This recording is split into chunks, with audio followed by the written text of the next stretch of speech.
Hello दोस्तों, स्वागत है आपका हमारे यूट्यूब चैनल पर। दोस्तों, आज का जो हमारा टॉपिक है वह चैप्टर 4 का ही शायद है।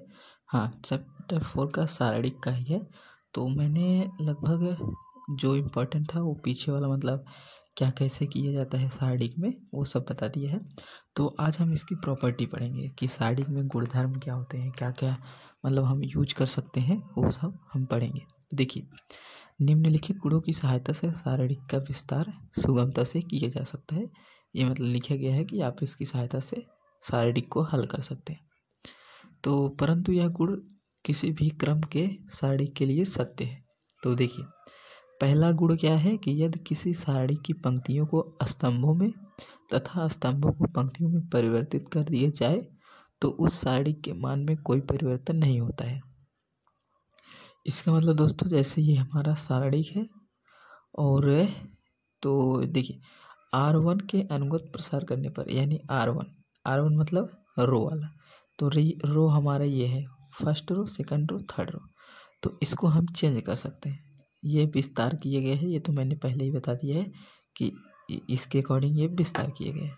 तो देखिए, अब हमें दिया गया है कि पहले गुणधर्म में कि हम स्तंभ को, मतलब पंक्तियों को स्तंभों में और स्तंभों को पंक्तियों में परिवर्तित कर सकते हैं।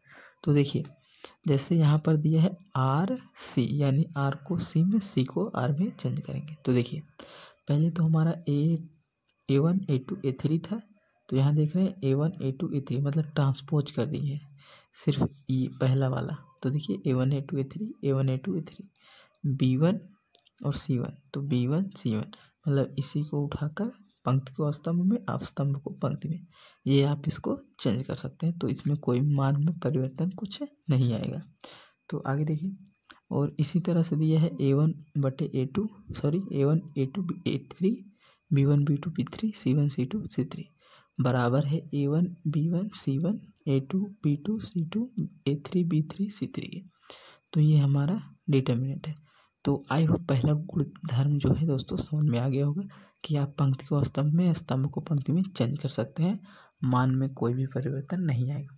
क्वेश्चन सॉल्व करते समय मैं सारा यूज आपको बताऊंगा। अगला देखिए, दूसरा गुणधर्म देखिए दोस्तों कि यदि किसी सारणी को किन्हीं दो पंक्तियों अथवा किन्हीं दो स्तंभों को परस्पर बदल दे, यानी कोई सारणी है, उसकी किसी दो पंक्ति या किसी दो स्तंभ को हम जो है परस्पर आपस में बदल दें तो सारणी का मान जो है, चिन्ह बदल जाता है। तो देखिए कैसे, जैसे ये हमारा मतलब सारणी है A1 A2 A3 B1 B2 B3 C1 C2 C3।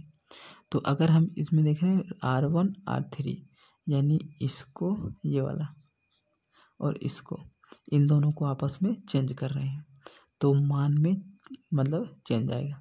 तो देखिए, नीचे वाला ऊपर, ऊपर वाला नीचे, A1 B1 C1 A1 B1 C1 A3 B3 C3 A3 B3 C3 और बीच वाले को सेम टू सेम वैसे रखें।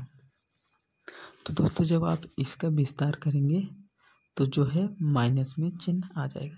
तो इसका मतलब हम जब इसको चेंज करेंगे A3 B3 C3 A2 B2 C2 A1 B1 C1, तो ये बराबर होगा minus A1 B1 C1 A2 B2 C2 A3 B3 C3।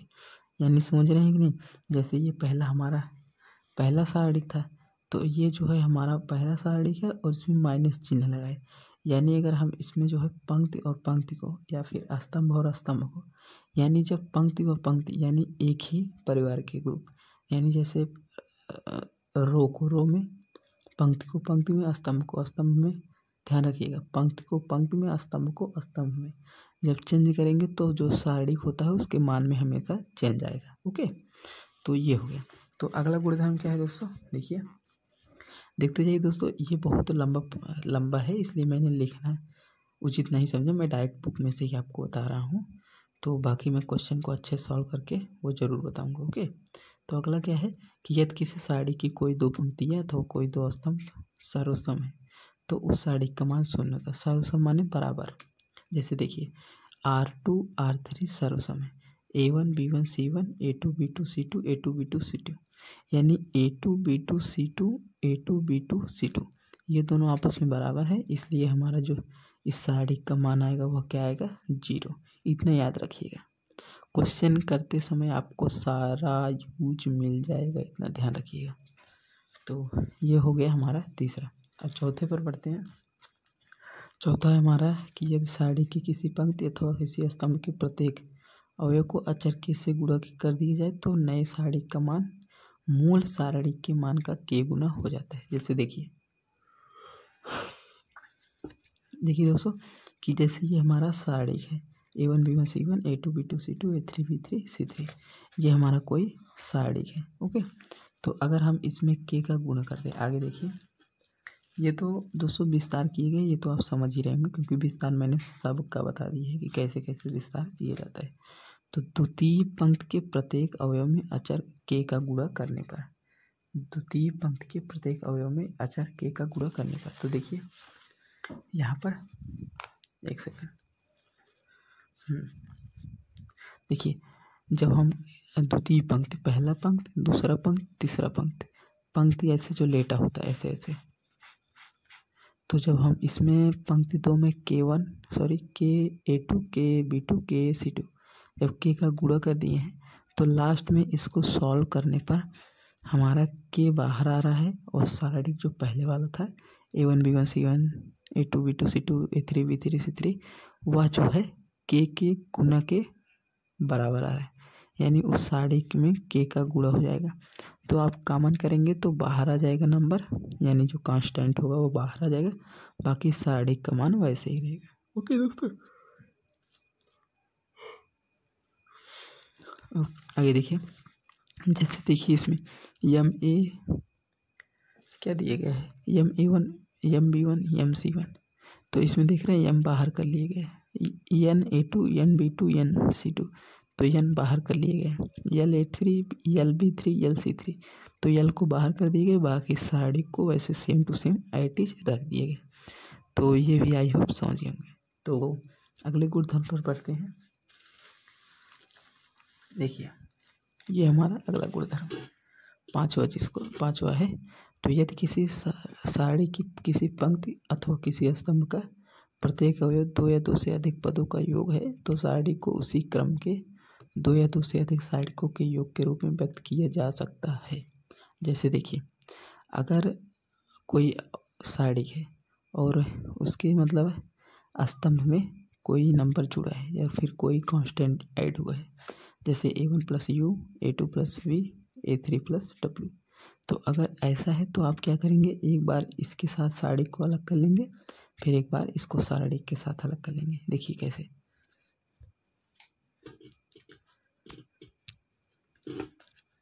जैसे देखिए दोस्तों, ये हमारा कोई मान लीजिए पंक्ति सारणी है, जैसे A1, यही जो दिया है बुक में मैं वही रखता हूँ। एक मिनट,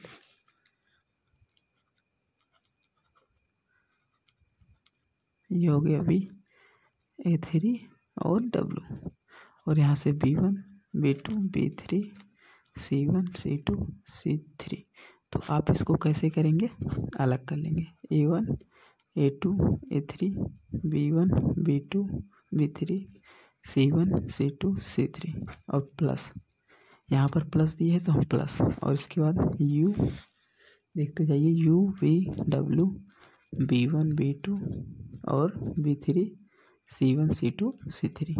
तो आई होप समझ गए होंगे क्या किए गए हैं, इसको एक बार अलग कर लिए गए हैं और इसको एक बार अलग करके ऐड कर दिए गए। तो सिंपल सा देखिए दोस्तों, जो मैंने दिखाया वही किया गया है इसमें, A1 A2 A3 B1 B2 B3 C1 C2 C3 plus U V W B1 B2 B3 C1 C2 C3। इसी प्रकार से आप इन सब को भी अलग कर सकते हैं, देख लीजिए ध्यान से। जैसे इसमें देखिए, ये एक बार ऐड हुआ, एक बार ये, तो देख रहे हैं कितनी बार अलग हुआ है, 1 2, फिर इसके बाद फिर से उसको अलग कर दिया गया, मतलब 4 सारणी बन रहा है। तो इसी तरह से आप अलग कर सकते हैं, हालांकि इसका यूज ज़्यादा क्वेश्चन में नहीं होता, तो बाकी यूज होगा तो मैं बताऊंगा।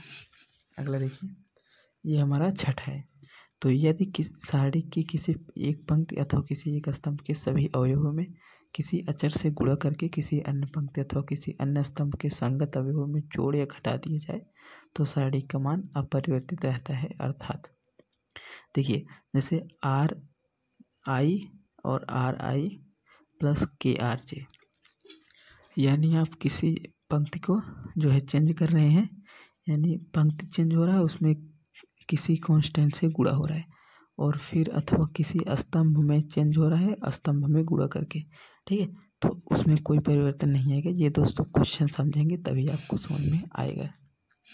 मैं नीचे समझाने का प्रयास करता हूँ। देखिए, जैसे ये हमारा कोई सारणी है और इसमें हम क्या कर रहे हैं, C1 और C1 प्लस KC2, यानी हम स्तंभ 1 में चेंज करेंगे, एक को मतलब स्तंभ 1 को स्तंभ 2 में ऐड करेंगे, वो भी स्तंभ 2 में K का गुणा करके। तो ये हमारा स्तंभ 1 है, यहाँ पर हम चेंज करेंगे और स्तंभ 2 को उसके साथ ऐड करेंगे और K का गुणा करके। देखिए, ये स्तंभ 2 हो गया तो इसमें K का गुणा हो गया ना, और इसके बाद स्तंभ 1 ये हो गया और स्तंभ 1 ये। तो इसी की जगह पर हमें चेंज करना है, इसी की जगह पर, तो वही हमने इसको लिख दिया है। बाकी जो जैसे है वैसे सेम टू सेम रख दिए गए।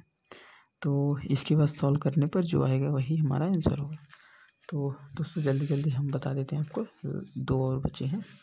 तो देखिए कि यदि सारणी की किसी पंक्ति अथवा किसी स्तंभ का प्रत्येक अवयव शून्य हो तो सारणी का मान शून्य। तो ये तो सिंपल है कि अगर कोई स्तंभ अथवा पंक्ति शून्य है तो उसका मतलब आप विस्तार करेंगे तो 0 ही आएगा।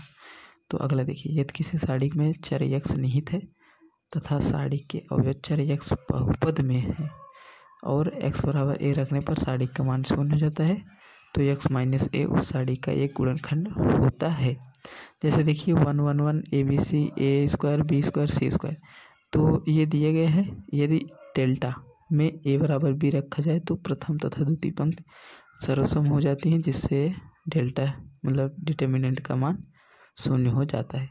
यानी अगर दोस्तों, जब पहले ही मैंने गुणधर्म बता दिया है कि अगर कोई 2 पंक्ति अथवा कोई 2 स्तंभ सर्वसम होंगे यानी बराबर होंगे, इक्वल होंगे, तो उस जो सारणी का मान क्या होगा, शून्य होगा। तो बस ये सिंपल सी बात है। और बाकी गुणनखंड a माइनस b और डिटर्मिनेंट का x गुणनखंड है। यानी जैसे अगर a बराबर b है तो हम b को इस साइड कर लेंगे, तो a माइनस, जैसे 1 मिनट मैं समझाने का प्रयास करता हूँ। जैसे देखिए यहाँ पर फट से देख लीजिए, जैसे a बराबर b है तो हम b को इस साइड करेंगे तो a b बराबर 0 आ जाएगा।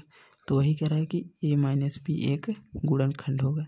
उसी तरह से b बराबर c बराबर a, तो वो भी अगर हम ऐसे कर लेंगे तो वो भी एक गुणनखंड हो जाएगा। तो बस वही दिया गया है, बाकी और कुछ नहीं दोस्तों। इतना मैंने गुणधर्म सही बता दिया है।